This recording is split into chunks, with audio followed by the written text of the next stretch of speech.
What up, guys? Starkiller Guitar or Kyle here. I've got my friend Costin or Gung-Ho Geeks as he's known on Facebook, back Hello with there. me today. And we're just going to do another podcast about Star Wars. Hopefully this will be shorter than the solo one. It should be anyway.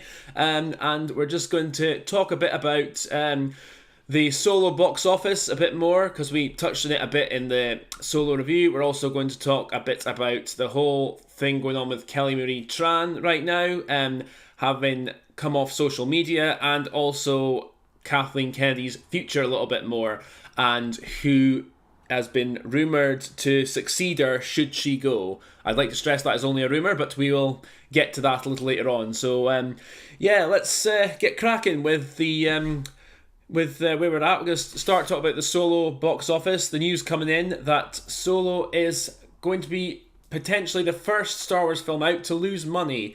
It obviously made its money back with how much they spent on the filming, but overall, with regards to how much they spent on marketing and everything else that comes with that, they are willing to, I think they're going to lose about £50 million at last check, or $50 million. That's a shiny sum, and I don't think people really realize what comes into a movie, because they generally look at, how much did this movie cost to make?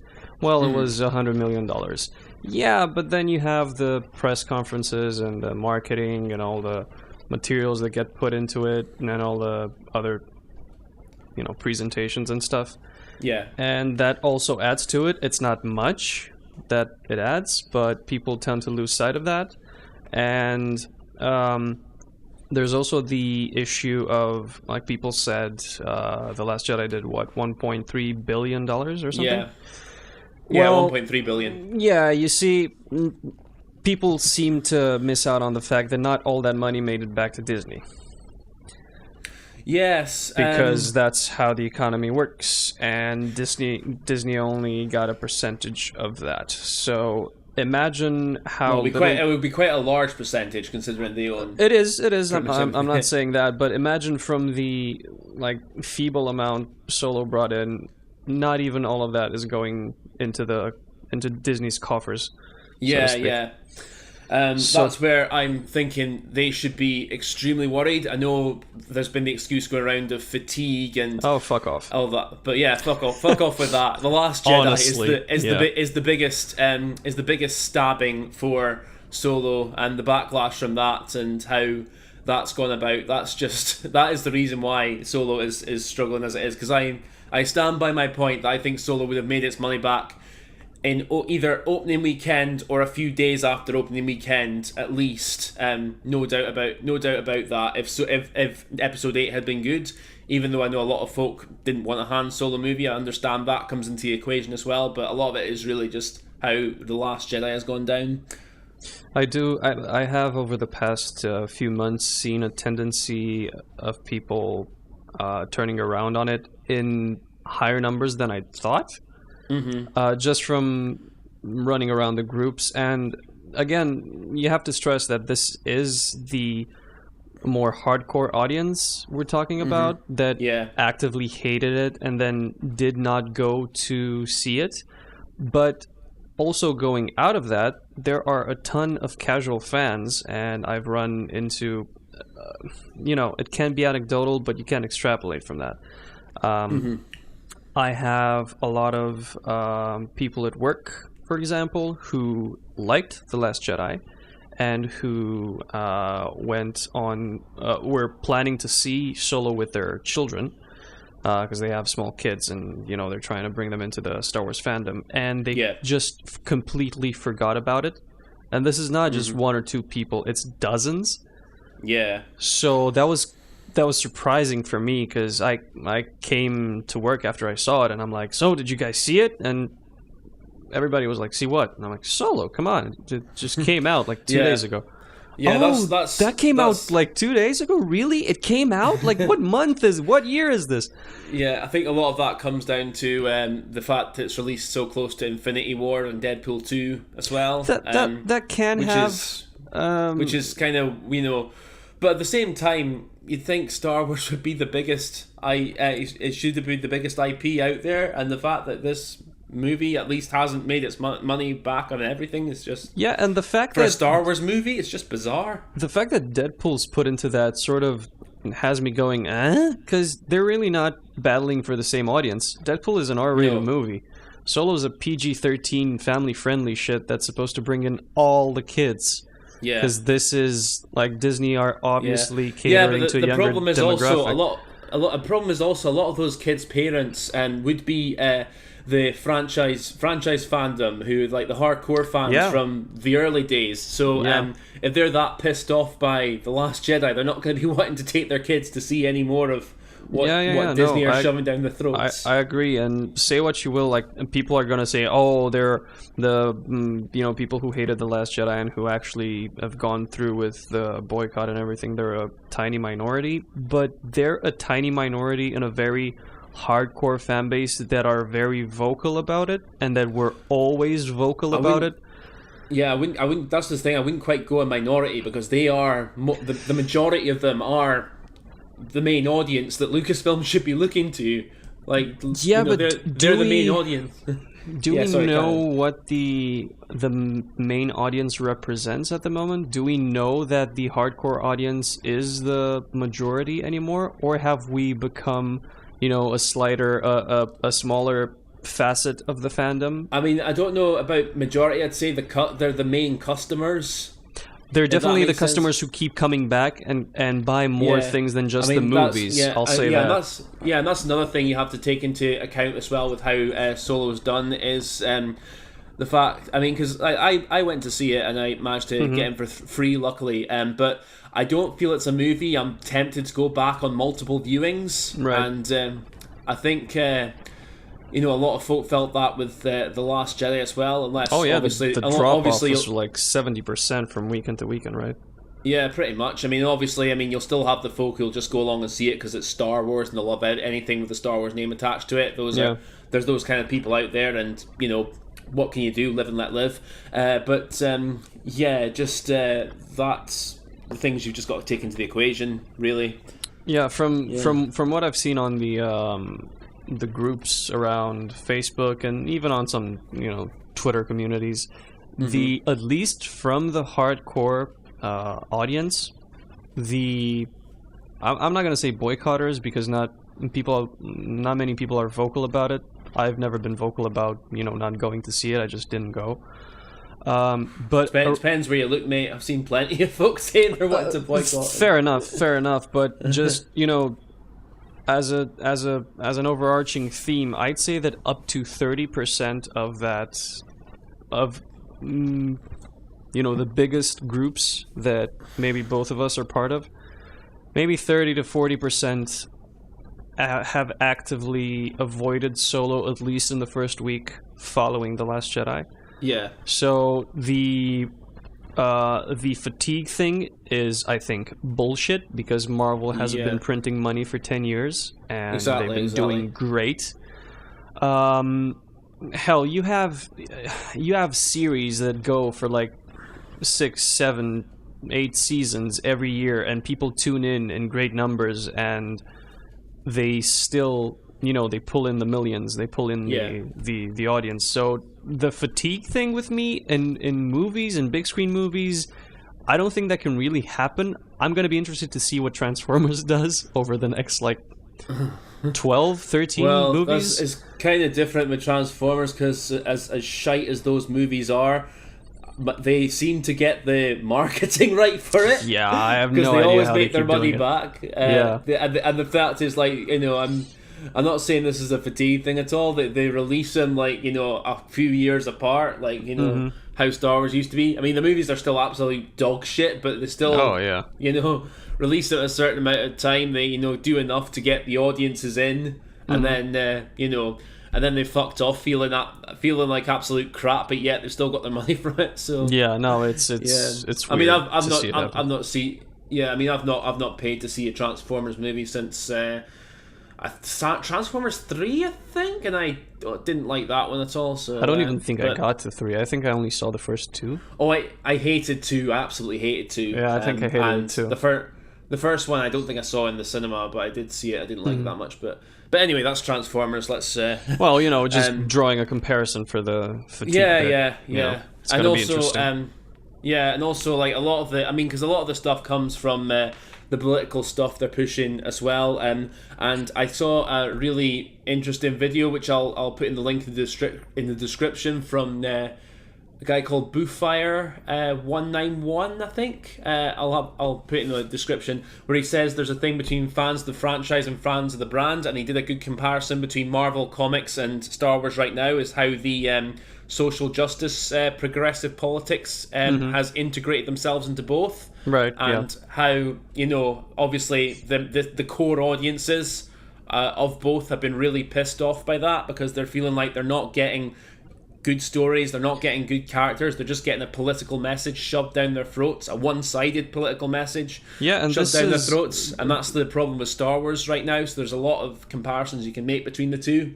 And then obviously Marvel went downhill with their comics, and then and Star Wars is struggling now. So the thing is that the the radical left, because I guess that's what they are. They're a very very specific group of the left, and we're both politically speaking, we're both left leaning. So I'd say I'm more center. Center left. Center left. I guess we're both in the same, because we were talking about this before.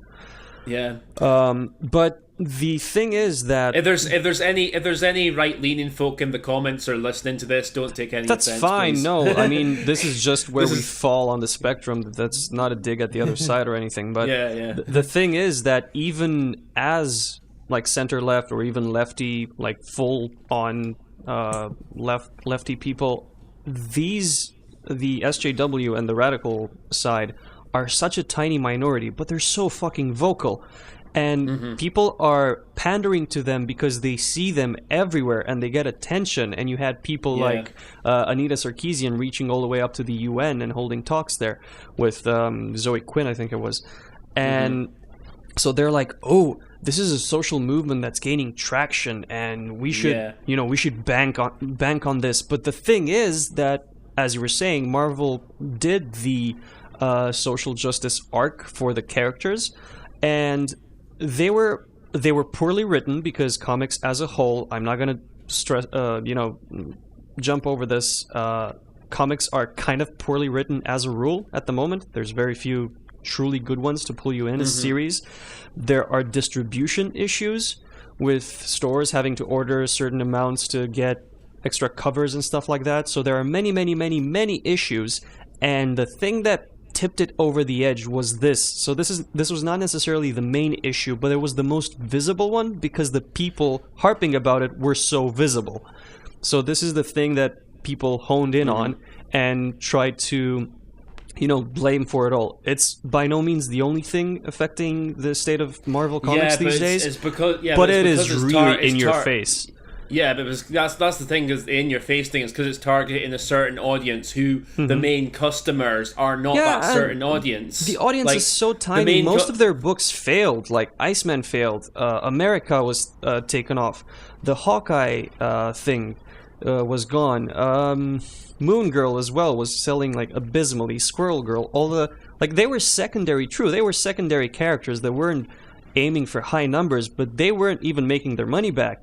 So, or at least, just, I'm not particularly involved in that, but just judging from what's presented out there by people with more who are more in the know than I am. Yeah, but like I said, my point still stands that if you're pushing a one-sided political message into folks' faces and they're not the main customers, because that's the thing with Star Wars before. It's always been whether you lean right, whether you lean left, whether you lean center, you can always enjoy it on some level. And even with the prequels, you can talk more about them just being bad movies. Whereas like with so these ones, most especially The Last Jedi, you end up getting into political squabbles with folk, which is you don't go to Star Wars films to see. Solo, even to an extent, has that as well. So and obviously Lucasfilm aren't helping the situation at all by basically saying that people who don't agree with the way they're going are, racist or sexist or man babies, etc. All that, all that stuff. All that stuff we covered in the last podcast. Yeah, so, yeah. But there was one more thing that I wanted to say, and it slips me. It just escapes me at the moment. Okay. Well, I think that kind of covers that. That pretty much I'd say so. Solo flop. Like I said, it's pretty remarkable how there's a $1 billion drop from The Last Jedi to Solo, and to conclude, really, if Disney don't wake up soon, I don't know when they will.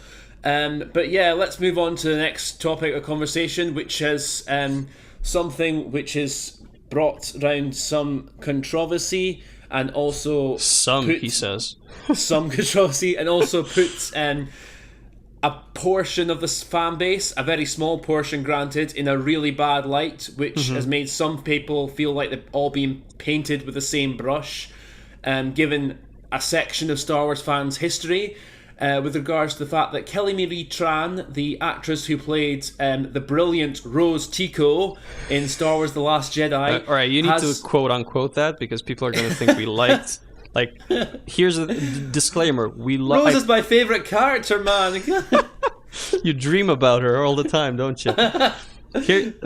Here's the thing. I think Kelly Marie Tran... You did see her at Oscar nights, yeah? So I think Kelly Marie Tran is a gem of a person, and I've said this before, she really seems to be involved in the fandom and excited about being in the movie.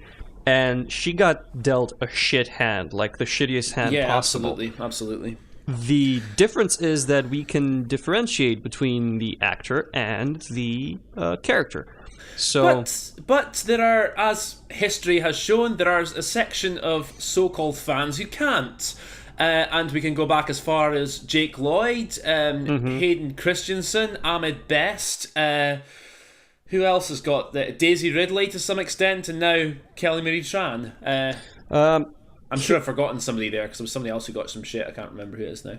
I think you covered all bases. Okay, yeah. The thing with Kelly Marie Tran, though, which is at least slightly different from the rest, is that I'm not aware of her coming out with any reasoning for her closing her Instagram. Well, she deleted, so she basically deleted all the pictures. Like, no, I mean, fair is fair. We've seen what happened. We've seen her wiki being edited to like racist shit. We've seen the comments that were being made on threads and so on and so forth. But her pictures just disappeared, and was this a main Star Wars page, or was this a fan-led page that basically put forth the idea that she closed her Instagram over repeated months of harassment from racist, sexist, etc. fans? Well, as far as I'm aware, it is because she'd been getting threats, but she hasn't made a statement or anything. She just closed her account. And so at this point, even though we know these things happened, this is still, wild speculation, because she may well have closed her account to avoid spoiling anything on the set of Episode 9. It's highly possible, but at the same time, I just think the amount of shit she got after The Last Jedi, and there's been stuff going on ever since. I wouldn't be surprised. I mean, even though I'm not saying it's definitely plausible. I'm not saying that wasn't. I mean, even though and devil's advocate. Yeah, and obviously I'm going to say there's plenty of celebrities on social media as well who probably get a lot of crap themselves, and but the thing I'm trying not to be cynical about this, because I think everyone deals with this in different ways. I try not to be like, oh my god, sort of, it's like she was like a shit actress and she was a shit character, therefore she deserves all the shit she gets. And it's like, it's just a fucking movie. I mean, I don't care what you think about, because I didn't think her performance was that bad. It was the character that was the biggest issue, and that wasn't her fault. Performance was fine. It was just every other line of dialogue and everything she stood for in the movie, like the character stood for in the movie. Yeah, I mean, and like I said, that's not. I mean, I don't blame her for that at all. I put the full blame on Rian Johnson for how. Oh yeah, Rian Johnson and the team of freaking writers, whoever worked on it. Yeah, because who the hell can make that her last line plausible in any way at all? Yeah, it's Like, in that situation, who the hell can say it like, it's like, it's not about fighting what we hate, it's about saving what we love. As our base is being blown up. It's like, how could anyone think that was a fucking good idea? In Star Wars, of all things, with two people basically sacrificing themselves pretty by much fighting what they hated.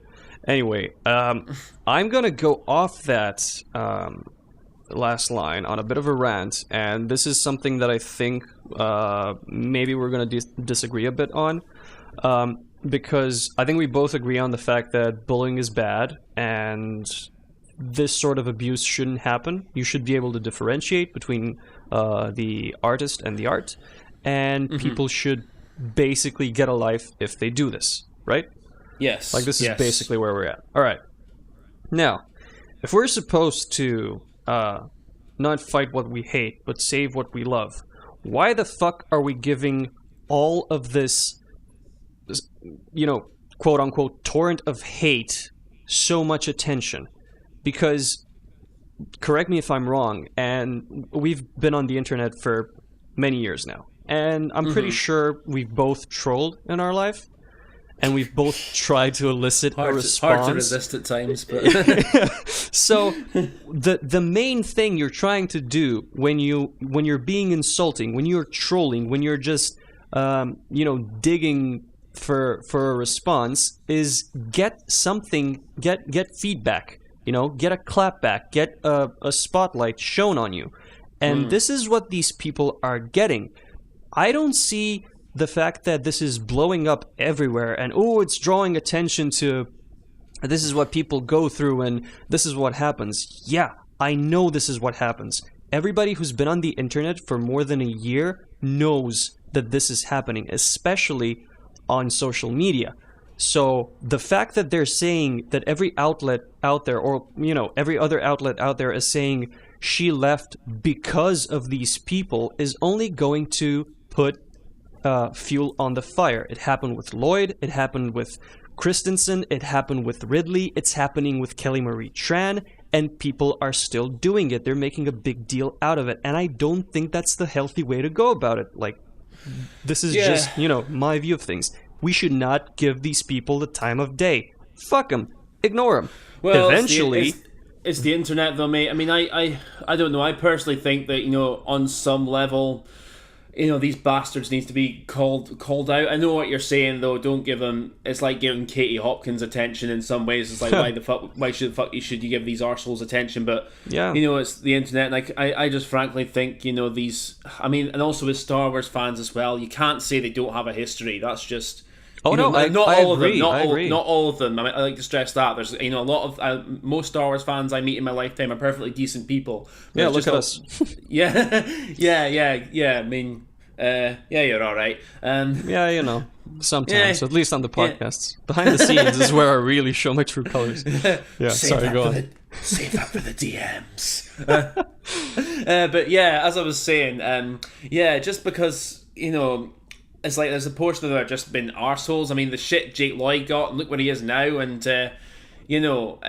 I just think, I mean, because we have to get things into perspective. In the grand scheme of life, Star Wars is just a movie. We're all passionate, we all love it, but, it's just a movie. Have these folk, not got better things to get on with their lives? I mean... That's the thing. I mean, as much as I hate The Last Jedi, it's the folk who keep banging on about it all the fucking time. That just, I kind of think, okay, if you're getting worked up over this, your life's not that bad. And maybe I do sometimes, and then kind of putting things into perspective, I think, okay, my life's not that bad if I'm just getting angry over a movie. So definitely, because I've had worse things happen to me than The Last Jedi. Oh yeah, but think about all those negative comments you see either topping or being in the top 10 of threads on either Star Wars or Kathleen Kennedy's birthday or stuff like that. That's just human nature, though, I think, mate. It's just the way the internet's gone now. It's like anything that's negative and controversial. Outrage! Yeah, and that's the thing. Like, the outrage is amplified by people trying to prevent the outrage. People just typing shut up and hitting enter, and 20 people doing that, that's going to upvote the shit out of that comment. Like, even though you're going, OMG, they're still harping about The Last Jedi, that will make that comment more visible. This is what I'm trying to say, you know? Yeah. So it's a self-fulfilling prophecy. Like, most of these people are legitimate. Well, maybe not most. A lot of these people are legitimate trolls, and we've seen this happen in the past, even as far back as Gamergate, when purposefully set up accounts that were aimed at trolling. They had no followers. They had like 4 tweets that were all hashtag Gamergate.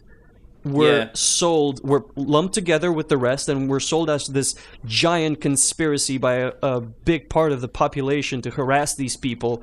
And those were alternate accounts set up with the express intent of garnering attention. And they won. Like, that's got the thing. it. Yeah, that's the thing. It's really just a lot of sad losers, though. I agree. I agree. Yeah. Speaking of trolls, though, Rian Johnson has not exactly helped the situation in many ways by. Has he ever really? By basically saying there are a bunch of so this is what we say when we talk about man babies, and obviously as soon as anyone who disliked The Last Jedi see that, they fucking get themselves up on their arms, like they're just like the world's going to end. It's like, and then because I remember just laughing, scrolling through the comments, it's like, you fucking fucked my life over, you. And I felt I just need to put something. Look, because I understood straight away the context of what he was trying to get at. I mean, I don't defend Ryan as much as the next person for The Last Jedi, but I do like at least try to put things into context when I see he tweets something. Right. And now apparently he's helped things again by saying he's basically blocking all assholes. Oh, there you go. So I'm expecting to be soon on the list, but I wouldn't see myself off that list at all, because I think I qualify as an asshole by telling him his movie sucked. Here's another thing. They go out of their way to say that even Rian Johnson tweeted this, and this was late in the day, like this was recently, and it's been so long since The Last Jedi came out, but he said something along the lines of, most of the Star Wars fans I meet are decent and we can talk and stuff like that, but it's the real, undesirables that I'm referring to, and so on and so forth, that I call man babies. And first of all, that was too little, too late. Mm-hmm.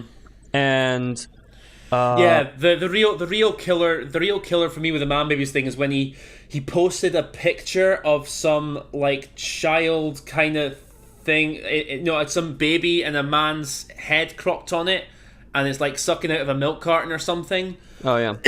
So it wasn't Jake Skywalker's one, but it was a man. It was some. I can't remember the picture exactly, but I just remember seeing that. It's like, okay, you've overstepped the mark now. Like, and at this point, is just blatant, just disrespectful. And I mean, to be honest, I would understand him wanting to block a bunch of assholes who are calling him names and being abusive and that. That's fine, no issue there. But it's the way he just totally ignores all the criticism he gets. I mean, there's some folks who genuinely want to give him constructive feedback, and he just completely ignores them and sidelines them and just says, no, they're just a bunch of trolls or nothing. And it's like, that's what I wanted to get at, because he made that tweet and he said that I'm speaking about a very specific audience that I call man babies and so on and so forth. But the fact that he refused for so long to engage in a dialogue, even, and he has gone on record saying, and again, we're harping about The Last Jedi, but it's relevant. He's gone on record saying that none of the criticisms that he received from the fans for The Last Jedi are valid, and that as long as he makes a movie that is liked by half the audience and hated by half the audience, he knows he's done something right. That is the kind of shit that pissed people off and kept them engaged for so long. Yeah, because he comes off as a troll. He comes off as the opposite of the harassers. He just keeps spouting off nonsense that people obviously get offended by because, wait, you said none of the criticisms are valid? Like, even your weird edits and the freaking mistakes in the throne room with the swords clipping through one another. That's insane. That is objectively bad filmmaking because it's on a technical level. It's not subjective. Yeah. There's more than just the clipping things that are wrong with the throne room. I mean, there's some cool moments, but there's a couple of really clunky bits as well. One where Kylo just kind of stabs his lightsaber into the ground. For no reason, yeah. Yeah, then Rey kicks out at 3 guards attack her head height, and then she kicks out at 1 and it knocks all 3 of them back.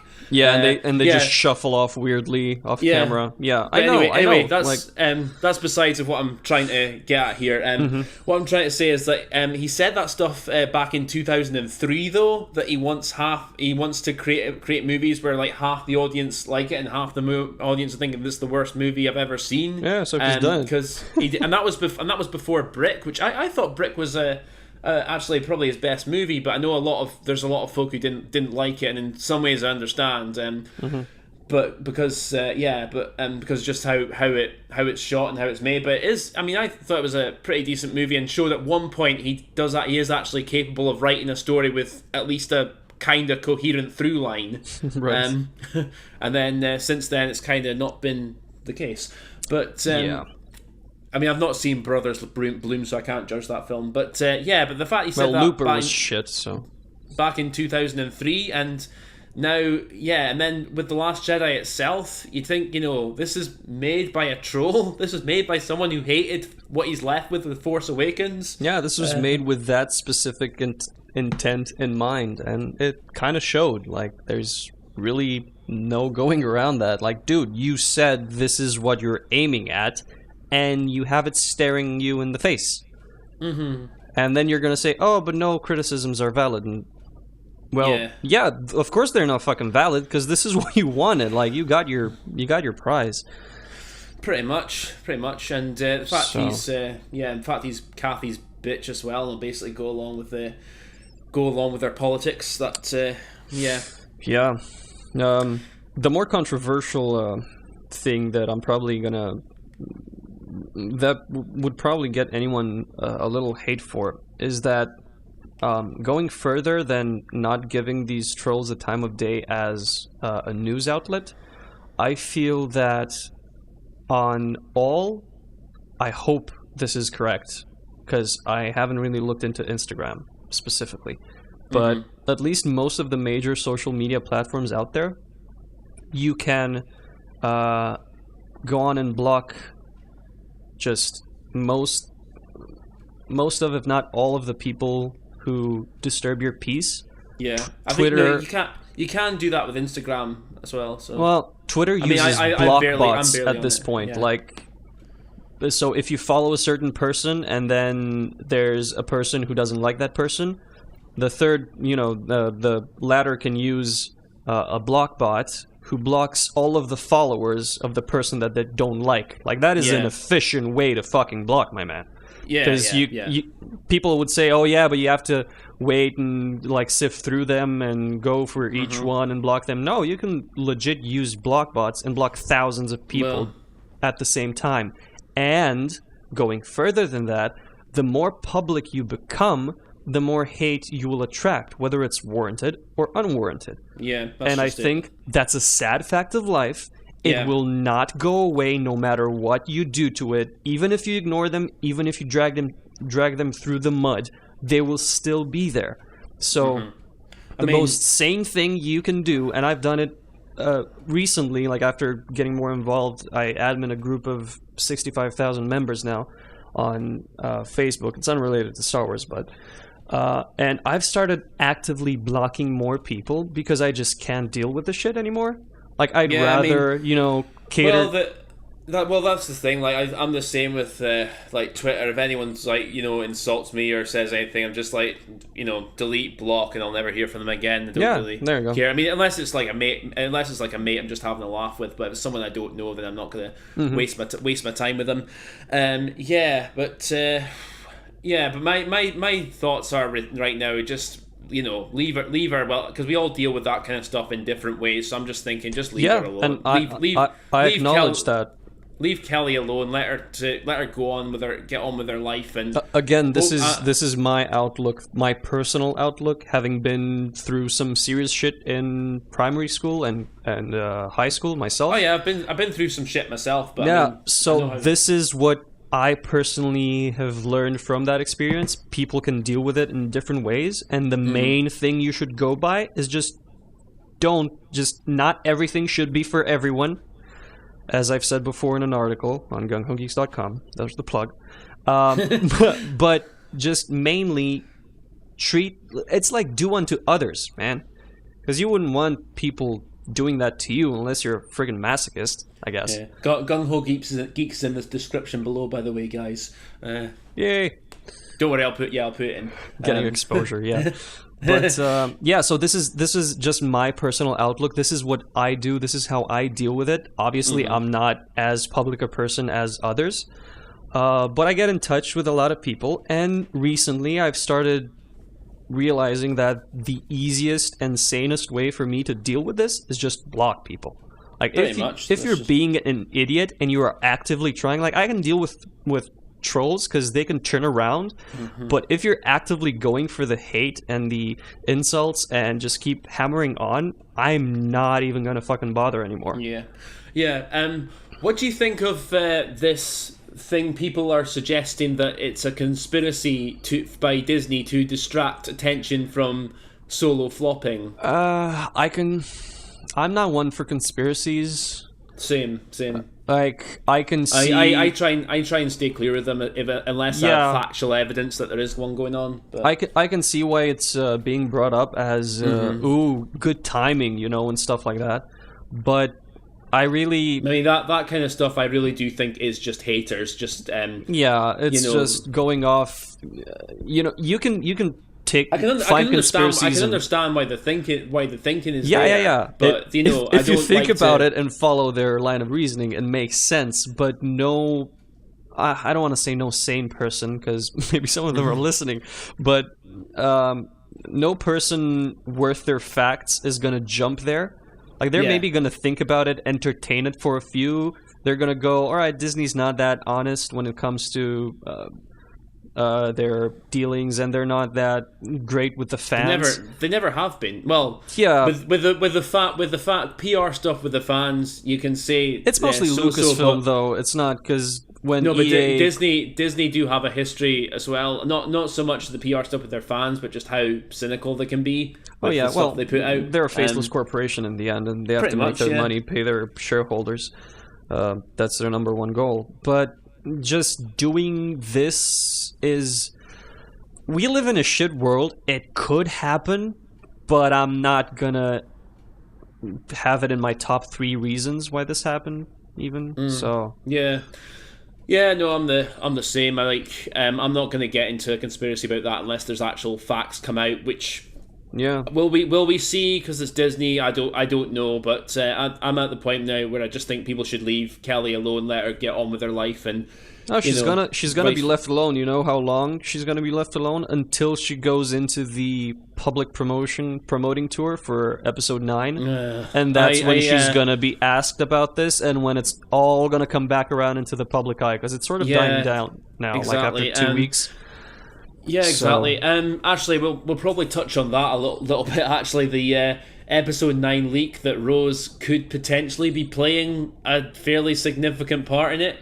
Yeah, we actually ran across that, and it also comes up with the idea that Jabba's son makes an appearance, and Poe, Finn, and Rose are having lunch with him and DJ, which again I know you hate him, but DJ is my favorite thing about the last Jedi, maybe my favorite thing. I'm not okay with him being brought back as I don't know what. I'd rather him be a flash in the pan. I wouldn't have him or Rose back at all. Yeah, I agree there. I mean, I just if Rose comes back, kill her off in Act 1, please. JJ, if you have any mercy and you're listening. Just have her sacrifice herself to save Leia or Finn or something. No, I mean, I don't want to see Leia there either, because I just don't think I'd feel the same without Carrie playing her. That's true. But we need to, but I'm just thinking, JJ, show us some mercy and kill her off in the opening act. Have the line about saving what she loves, but just fucking kill her off. That's no offense to Kelly Marie Tran. Just again, this is just the character itself and the way it was written. But probably killing her off would give us a good 20 plus minutes of not meandering on a side plot that is stupid. Possibly. For many fucking reasons. Yeah, exactly. I mean, possibly. I will say, I think J.J. Abrams is better at characterization than Rian Johnson is, because you can tell in Force Awakens, I mean, there's a lot of problems with that film, but there is some level of characterization with the characters. I mean, obviously, Rey, the Mary Sue thing, that's that. But, there was some genuine potential with the likes of Finn and Poe and Kylo Ren and BB-8 as well, that was actually genuinely, it felt like was going places. And then, obviously, The Last Jedi just absolutely fucked it all. So if we had just, and again, going into The Last Jedi, but if we had a tiny bit more... I don't want to say struggle, just training, man. Just fucking training with Rey. Just a handful of scenes, anything over the couple days that she was in Octo. People would not be so up in arms because, alright, she reached out to the Force in The Force Awakens, and for all its fucking faults, The Force Awakens was, and I'll never stop saying this, a decent setup for the universe going forward. And I agree with that. Obviously there's plot holes in Force Awakens, but my only biggest gripe was how Rey beat Kylo Ren at the end of it, and I think it should have ended with them at least being on even ground. And then that would have been more interesting going forward instead of just having Rey beat him. Yeah, because she already beat him once and really fast. And I'll just touch upon this real quick. And I think I was talking to you and our buddy Eric a while back about it. I found a sort of different outlook on why people didn't like Finn and Rey and why I think they're hard to swallow pills. We have the... orphaned desert dweller on one side who's been left there by her parents and has to fend for herself and struggle for food and struggle for shelter and lives there for like 10 years or however much it is. And she's still idealistic and she's still hopeful and she still has morals. She's the only one there to have any, obviously. So there's this scavenger with a golden heart on one side, and then we have Finn, who was taken from his family at a young age, as we know about troopers, and he was bred for the sole purpose of fighting and killing on command and just oppressing people, and part of this giant, he was this cog in this giant war machine, and he has this one moment where he opts to rebel against that. So again, it's the same character archetype of people who were oppressed and had a harsh upbringing and had everything going against them, and they both managed to somehow pull through and rise above. And to have one of those people that's like, again, 1 in a million, but to have two of them at the same time and freaking meet and be the focal point of the story, like that bothers me more than Rey having a Force vision and managing to best Kylo, because that could have been explained better. So I blame The Last Jedi for that as well. But, okay, yeah. I thought there was a lot of potential. There was at least, even though Rey was a Mary Sue in Force Awakens, there was at least like an idea of where they could go with her, and at least with Finn, obviously he got sliced in the spine. And there was a potential for him to like go in the next one, like feeling some sort of repercussion and almost like trying to work his way back to his normal mobility. To by the end of episode 8, he's or at least give him a freaking spinal implant or something, dude. It's like they put him in a portable Bacta tank and he was fine. Like, oh, for fuck's sake! Even Luke got a hand, the freaking mechanic hand. I think, but something that at least adds something to his character and makes him, just use that. They just like, gloss the fuck over it. Yeah, feel like it's something along the lines of am I fighting for a good enough cause here? And then by the end of episode 8, he believes in the cause he's fighting for, which I think would be good. And that's where potentially that could have, I mean, it would have been very clunky in terms of how it was set up, but it could have ended really well with him sacrificing himself for the resistance, or if Rose had overtaken and sacrificed herself, one of the two, that could have worked. And then Yeah, instead I think I would have voted for the second. Yeah. Oh yeah. But we got what we got what we got, and we're angry about it. So yeah, there we go. Yeah, there we go. But right. yeah. So I think we've sort of tackled that issue. Unless you have anything else to add about Kelly. Oh, we could talk all day about The Last Jedi, but frankly, it's all been said. So let's. Yeah.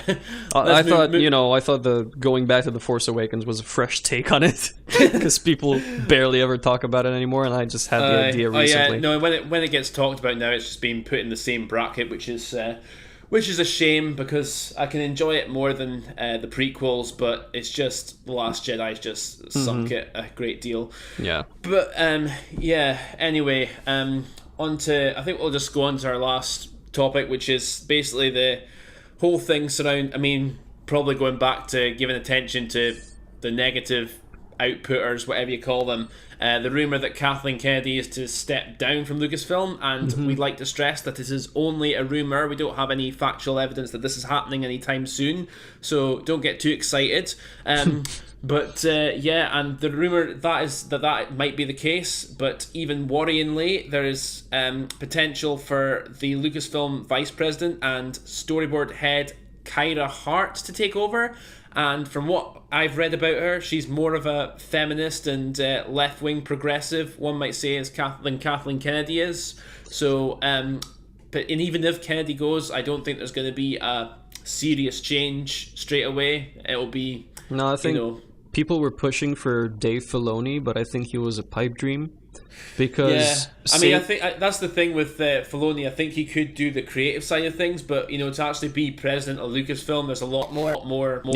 There's a lot more hinging there, and I'm actually a little out of the loop on this because I knew she was going away, but we just spoke briefly before the podcast, and you mentioned who might be replacing her.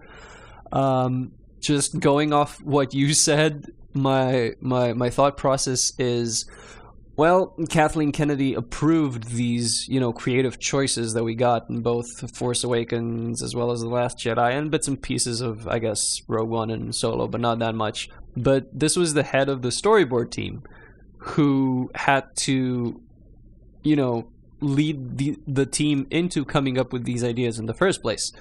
So, do we want the person who gave us the marvelous arc we're dealing with now to be in even more power than before? Because who knows, maybe Kathy did us all a favor and cut down on some of the bits that were really egregious even for her. Yeah, well, like I said, I just it is a bit of a worry really that because it's just so infectious now in a way, and you can't see the real hardcore fans being brought back on side, if you know what I mean, anytime soon. It's going to be, especially not before episode 9, it's going to be really difficult. There's definitely a battle going on in the fandom at the moment, and it gets amplified because people engage with each other, and I am so fucking past it, I can't even. Like, I was really active up until, I think February or so, and then my birthday hit, and I realized that I was arguing about Star Wars on my freaking birthday, and so that was when I took my first step back, and then I really dipped out when I got the article on Gung-Ho Geeks out with our review of The Last Jedi, which came out, I think, in March. It was the 3-month anniversary, and I'd seen some shit by that point, So it was this catharsis, 8,000 plus word piece that I just set it all there. So I'm not really coming up with new ideas since. I haven't been coming up with new ideas since. Yeah, to be honest, all the social justice stuff I saw obviously the stuff with Canto Bite as references to the social issues we have in our world. And obviously that whole section really pissed me off. But then the whole SJW stuff, it was only afterwards like it started to really process, and I was like, this is actually fucking happening. Like, what the fuck? It's make love, not war, man. It's make love, not Star Wars. Which I make fully women... intend to do as a married man. Yeah. I'm going to make love instead of watching Star Wars. There you go. Yeah, sounds good. Yeah, so I've learned something from The Last Jedi. Love thy wife. It's like that women are better and men need to learn from women. Yeah, well, even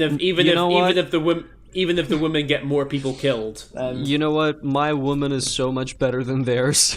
I'm sure both of ours are. Yeah, there you go. Yeah, my girlfriend's miles better than any of the females in The Last Jedi. Yeah. She was absolutely.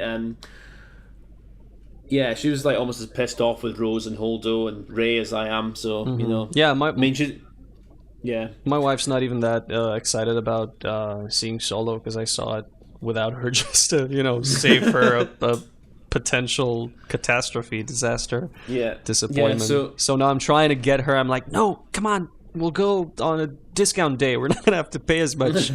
It's like we're not even gonna contribute that much to the box office. Just come on, it's worth it. Trust me. Yeah, but that's saying something when it's like it's filled with that kind of SJW progressive politics. It's like it just puts even the casual viewers off, because you go to Star Wars film in general just to be like entertained. You don't go to have a political message shoved down your throat. Yeah, because the political messages in the original trilogy and the prequels were more subdued, and the imagery, like we have the Empire who takes at least visual cues from the Nazis. So those were far back in the past, and George Lucas said that in the prequels, Palpatine's rise was like that of George Bush, which, I mean, I was fair enough. I was more removed from American politics at that time, but even growing up and looking back, but it's not really the same because George he never pushed a one-side agenda. Down anyone's throats. He just said this. He just kind of like, because when I speak about the prequels, I don't speak about this is politically like our times or whatever. I just kind of speak about those movies kind of sucked, or the original trilogies. I don't speak about the political references in them all day. I'm speaking about exactly. I'm speaking about how specific plot points.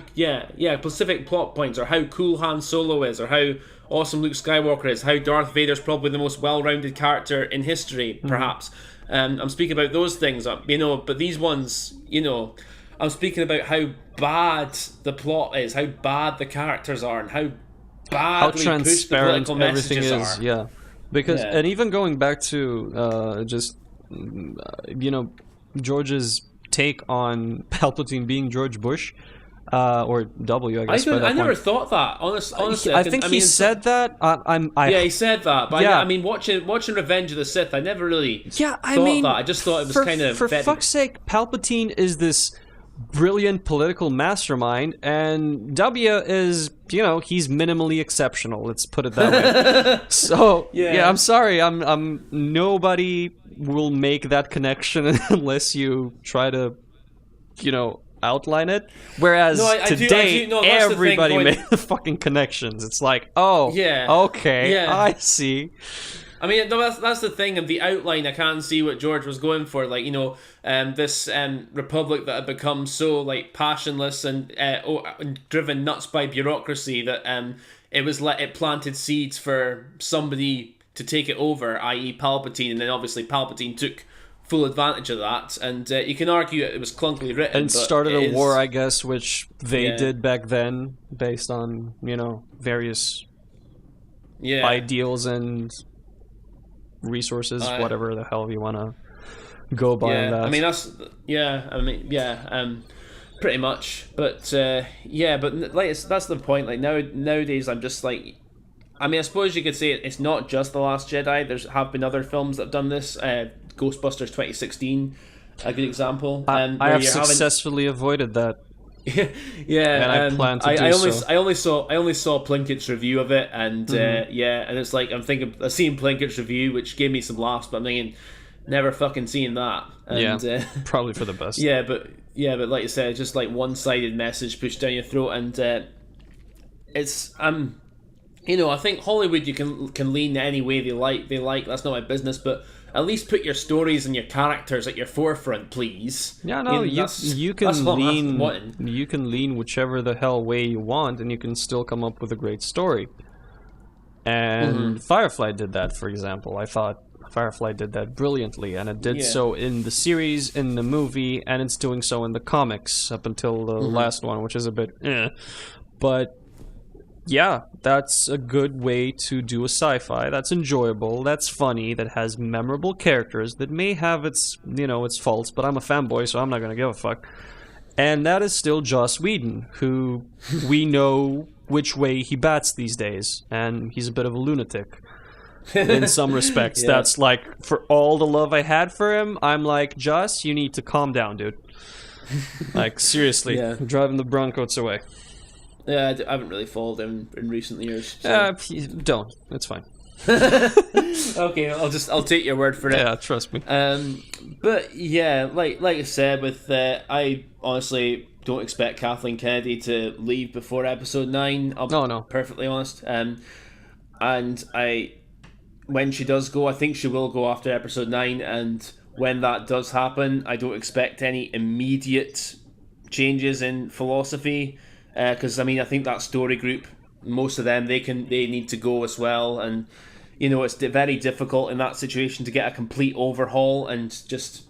We can probably go by what's happening at Marvel, where they also. But that's the thing. Like you can get a Kevin Feige type, but I don't think Kevin Feige himself's going to come, waltzing over to Lucasfilm and just saying he can do 2 jobs, because I think rightfully so, he's focused on what he's doing with Marvel and where he's taking that. Yeah, true. No, but I was referring to what was happening in the comics, where they brought in. Oh, the comics. Yeah, sorry. They brought in. That's fine. They brought in CB Cebulski, which was like a fan favorite, and people were clamoring for him to come in and right the wrongs that the others have done. And what they did was they sort of shuffled the same poor characters that nobody was buying around, and they're trying to push them forward in a different package, but it's the same contents. So it's going to be interesting going forward. For now, they haven't really done much, I don't think, at least in my view. So I'm guessing that's probably going to be the same thing with Star Wars if Kathy leaves. So I think she. I'm confident she will leave sooner rather than later. Yeah, because, okay. Look, probably gonna leave after episode 9. That's my outlook on it as well. The thing is that I've stopped looking at the main saga films for my, let's say, nostalgia trip, and I'm looking for the story films, which are fulfilling that, in my view.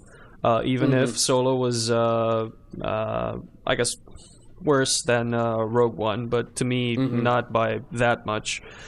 So I'm going to look there. I'm going to look at Rebels and Rebellion, which is the next one, I think. Oh yeah, is that the Resistance one? Oh, Resistance. There you go. Sorry. Yeah. I keep mixing those up. And then there's the one John Favreau's doing. And we have that to look forward to as well, because we don't know what's going to happen. And Favreau's a sweetheart for the fandom and everybody. So we'll see. We'll see. Yeah, it's pretty sad for me, because I'm an avid follower of the films, and I have been. I've never got into the Clone Wars or Rebels much. It's just Star Wars is mainly just the movies for me, and I've read a few of the books as well, but it's mainly just the movies. So yeah, it is quite sad that the sequel to arguably the most beloved trilogy of all time is just taking the original characters and just said fuck them, basically. Turned them into mush. Pretty much, and just I would like to just stress, there are options, because I do consider the Thrawn trilogy, the Timothy Zahn books, to be more canon than what we got with episode 7 and 8. So yeah, that's just that canon's still there, and I recently read Razor's Edge by Martha Weiss, who, oh my god, a Leia novel written by a woman that people actually almost unanimously loved. I wonder the hell why. Yeah. Because it's a beautifully written book, that's the fuck why. Yeah, that's just it. So, and, yeah, that's just... I mean, I'm thinking I'll see episode 9 just out of curiosity because I do want to see how it all JJ ends. handled. Yeah, I do want to see how J&J handles what shit he's left with and how much more he potentially fucks things up. And I go to the cinema to be entertained, so I understand where these boycotts are coming from. But I'm like, oh, probably, and then I might do a video about it. So that's the way I'm trying to look at it. Yeah, we'll see. It's still a little ways away, so Yeah, still a little ways away, and yeah, we'll probably talk about more Star Wars stuff in future. Probably not in the near future. I'm wanting to try and do other things, but yeah, I think we're gonna take a break for now. Yeah, that's it. That's I think it. So I think that pretty much wraps us up. Yeah, just just over about. an hour. So yeah, we've managed to keep it shorter than last time, which Hooray! is good. So yeah, guys, thanks for listening. I'd like to thank Costin for joining me today. All right, thank you very much for having me, as always. Yeah, and well, I mean, we're going to think about what we're going to be doing next time. But in the meantime, I'm Kyle, Starkiller Guitar. Check us out on Twitter or Facebook or whatever you want, and just say hi or drop us a like or a message and subscribe to the channel. And take it easy, guys. Okay, bye bye. See ya. Bye bye.